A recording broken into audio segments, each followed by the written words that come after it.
Hello friends, आज आपण लाल भोपळ्यापासून बनवणारी एक रेसिपी पाहणार आहोत। आज आईंनी लाल भोपळ्याच्या घाऱ्या केल्या होत्या, तर त्याची प्रोसिजर आपण बघून घेऊयात। तर इथे लाल भोपळ्याच्या साली पहिल्यांदा काढून घेतल्या। इथे लाल भोपळा खिसून घेतला तरी चालतो। आम्ही इथे या भोपळ्याचे छोटे छोटे काप करून घेतले होते। या पद्धतीने साल काढून घ्यायची आणि अशी आम्ही छोटे छोटे काप केले होते।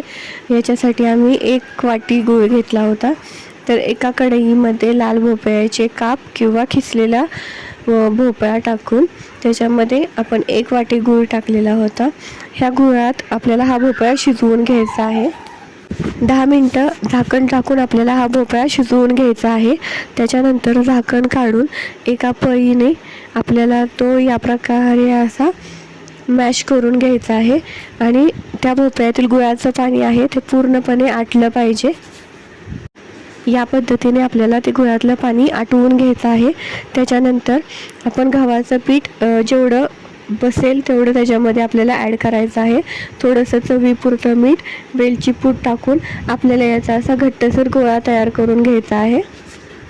या गोळ्याचे छोटे छोटे गोळे तयार करून घ्यायचे आणि आपल्याकडे जर दुधाची पिशवी असेल किंवा तेलाची पिशवी असेल तर त्याच्यावरती या पद्धतीने हाताला थोडंसं तेल लावून ते थापून घ्यायचं आहे। किनारी आहेत त्या थोड्याशा आपल्याला पातळ करून घ्यायचं आहे।